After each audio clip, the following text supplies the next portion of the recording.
बिस्मिल्लाहिर्रहमानिर्रहीम, अस्सलाम वालेकुम। आप देख रहे हैं अल्ताजी फूड और मैं हूं आपके साथ आपका भाई सूफी। आज आपका भाई आपके लिए ऐसा ज़बरदस्त पुलाव लेकर आया है कि तबाहियां फिर जाएंगी, लोशे हो जाएंगे। आज मैं आपके लिए यखनी वाला चिकन और मटरों का पुलाव लेकर आया हूं। इतना मज़ेदार होगा, इतना टेस्टी होगा कि इससे पहले आपने ऐसा ज़बरदस्त पुलाव नहीं खाया होगा।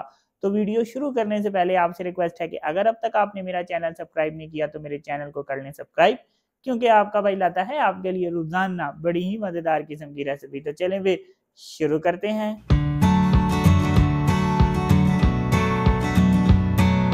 ये देखें, यहाँ पे मैंने एक इस साइज की पतीली ले ली है और पतीली में इस वक्त 3 गिलास पानी मैंने डाला हुआ है। सबसे पहले क्या करूंगा कि यहाँ पे मेरे पास एक प्याज है और प्याज को देखें मैंने रफली रफली सा काटा है। छोटे साइज का प्याज था, रफली साइज को काट लिया। 6 दाने मेरे पास लहसुन के हैं, ये भी इस पानी में डाल दूंगा। 1 टेबलस्पून नमक, 1 टेबलस्पून सौंफ और 1 टेबलस्पून साबुत धनिया, ये तीनों चीजें इसमें डाल देंगे। आधा किलो यहाँ पे मैंने चिकन लिया है, ये आधा किलो चिकन मैं इसमें डाल दूंगा। इसके ऊपर ढक्कन रख दूंगा और इसको 6 मिनट तक बॉईल करूंगा। तो 6 मिनट हो गए हैं इसको बॉईल होते हुए। अब क्या करूंगा कि चिकन को मैं अलग कर लूंगा यखनी में से। ये देखें, बोटियों को मैंने यखनी में से अलग कर लिया है। अब इस यखनी को मैं छान लूंगा और ये जो प्याज है और लहसुन है इसकी हमें जरूरत नहीं है, इसको हम वेस्ट कर देंगे। अब देखें, यहाँ पे मैंने एक बड़े साइज की पतीली ले ली है। 3 पाव चावलों की रेसिपी मैं बना रहा हूँ। इसके लिए यहाँ पे मैंने 200 ग्राम घी लिया है। आप इसको ऑयल में भी बना सकते हैं। अब घी को यहाँ पे मैं गर्म होने दूंगा। 2 अदद प्याज को मैंने देखें इस तरह से स्लाइस में काटा है। घी गर्म हो गया, अब ये प्याज मैं इसमें डाल दूंगा। अब प्याज को घी में मैं ब्राउन कर लूंगा। प्याज को जिस तरह से हम ब्राउन करते हैं हमारे पुलाव का कलर भी वैसा आता है। अगर आपको पुलाव डार्क कलर का पसंद है तो प्याज आप ज्यादा डार्क ब्राउन कर लें।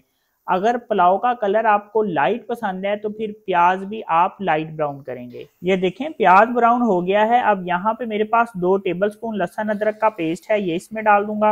अब लहसुन अदरक के पेस्ट को इतनी देर तक घी में फ्राई करूंगा कि लहसुन अदरक का पेस्ट भी ब्राउन हो जाएगा। ये देखें, लहसुन अदरक का जो पेस्ट डाला था वो भी ब्राउन हो गया है। 4 अदद मेरे पास लाल मिर्चें हैं, ये इसमें डाल दूंगा। 1 टीस्पून सफेद जीरा, थोड़ी सी काली मिर्चें, 3 अदद बड़ी इलायचियां, थोड़े से लौंग और 1 से 1.5 डंडी दालचीनी की, ये सारे मसाले इसमें डाल देंगे। आंच मैंने इस वक्त हल्की की हुई है। चम्मच फेर के इसको मिक्स करूंगा और 10 सेकंड के लिए फ्राई करूंगा। ज्यादा फ्राई नहीं करना, सिर्फ 10 सेकंड के लिए। और आंच इस वक्त बिल्कुल हल्की है, बिल्कुल स्लो है। 2 अदद टमाटर और 8 हरी मिर्चें लेके इनको एक साथ ग्राइंडर में डाल के मैंने इस तरह से इसका पेस्ट बना लिया है। अब ये पेस्ट इसमें डाल देंगे।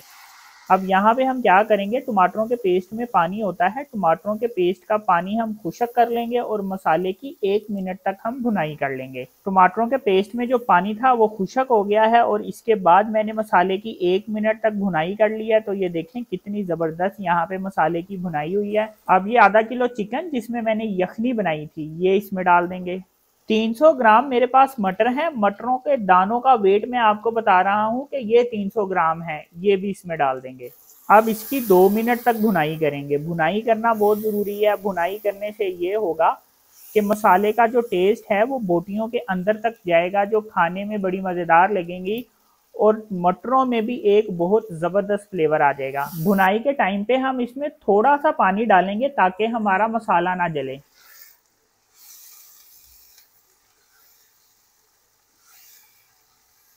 पुलाव जब हम बना रहे होते हैं तो क्या होता है, उसमें दही का भी इस्तेमाल होता है, लेकिन मटरों का और चिकन का पुलाव जब हम बनाते हैं तो इसमें दही का इस्तेमाल नहीं होता। तो यहाँ पे इसकी मैंने 2 मिनट तक भुनाई कंप्लीट कर ली है। अब क्या करेंगे कि जो मैंने यखनी बना के रखी थी ये यखनी इसमें डाल देंगे, लेकिन यखनी छान के डालनी है, इस तरह से यखनी नहीं डालनी। ये देखें, इस तरह से छान के डालेंगे।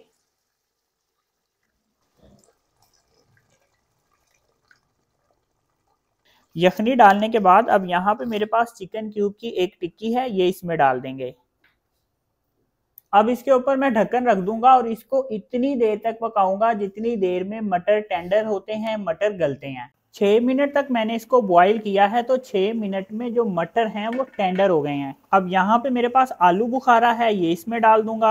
आलू बुखारे को मैंने अच्छी तरह से धो के इसमें डाला है, क्योंकि इसमें रेत होती है, किरकिर होती है, इसको धोना बहुत जरूरी है। 1 टेबल स्पून मेरे पास चाट मसाला है और हाफ टी स्पून मेरे पास चाइनीज नमक है, ये दोनों चीजें इसमें डाल देंगे। एक दफा चम्मच फेर के इसको मिक्स कर लेंगे। 3 पाव चावल हैं और चावलों को आधे घंटे तक मैंने पानी में डिप करके रखा था। अब इसका जो पानी था वो मैंने वेस्ट कर दिया, ये चावल भी इसमें डाल दूंगा।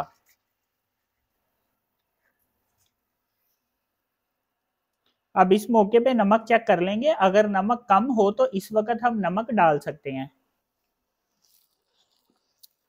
नमक चेक करने का तरीका ये होता है कि जब आप चेक करेंगे तो आपको लगेगा कि ये ज्यादा है, पानी में नमक आपको करारा लगेगा, तो फिर जब ये सूखेगा तो चावलों में नमक नॉर्मल होगा। लेकिन अगर इसी वक्त आपको नमक हल्का लग रहा है तो फिर क्या होगा कि जब पानी खुश्क होगा तो चावलों में नमक कम हो जाएगा। अब इसके ऊपर मैं ढक्कन रख दूंगा और चावलों में जो पानी है, यखनी है, ये जब खुश्क होगी तो फिर हमने इसको दम लगाना है। दम किस तरीके से लगाना है ये मैं आपको बताऊंगा। ये देखें, इसमें जो यखनी थी वो खुश्क हो गई है, तो एक दफा चम्मच फेर के इसको हमने दम लगाना है। अब यहाँ पे मैंने एक तवा ले लिया है और तवे के ऊपर इस पतीली को रख दूंगा। अक्सर लोग क्या करते हैं कि जब नॉन स्टिक की पतीली होती है उसको तवे पे नहीं रखते, लेकिन अगर हम इसको तवे के ऊपर रख के दम दें तो दम बहुत अच्छे आएंगे। एक रुमाल है, इसको मैंने गीला करके रखा है, इसको पतीली के ऊपर इस तरह से बिछा देंगे और ढक्कन इसके ऊपर रख देंगे और रुमाल को ऊपर की तरफ फोल्ड कर दूंगा इस तरीके से। तो इस तरह से मैंने चावल दम लगा दिए हैं। चावल दम आते हैं तो मैं आपको दिखाऊंगा कि ये पुलाव कितना मजेदार बन के तैयार होगा। चावल दम आ गए हैं, चावलों को मैंने 15 मिनट तक दम लगाया है। तो ये देखें जी, माशाल्लाह से कितने जबरदस्त चावल बन के तैयार हुए हैं, ये चेक करें जी, अल्हम्दुलिल्लाह। एकदम से चम्मच नहीं फेरना, एकदम से चम्मच फेरेंगे तो चावल टूट जाएंगे, पहले थोड़ी सी भाप निकलने दे इसकी। चेक करें जी, माशाल्लाह। ये देखें जी कैसे दाना दाना खिले खिले ये चावल बने हैं, ये चेक करें जी, माशाल्लाह। ये देखें, ऐसा पुलाव आपने आज तक नहीं खाया होगा, इतना जबरदस्त है ये। तो ये देखें जी, पुलाव की फाइनल लुक देखें, अल्हम्दुलिल्लाह कितना जबरदस्त बन के तैयार हुआ है। तो बहुत ही मज़ेदार और ज़बरदस्त ये रेसिपी मैंने आपके साथ शेयर किया है। तो अगर आपको ये मेरी रेसिपी पसंद आई तो मेरी वीडियो को लाइक करें और मेरे चैनल को सब्सक्राइब करें और मेरे टिकटॉक अकाउंट को फॉलो कर लें। अपना ख्याल रखें, दुआओं में याद रखें, अपने भाई को इजाज़त दीजिए। फिर मिलेंगे एक नई और मज़ेदार रेसिपी के साथ। अल्लाह हाफिज़।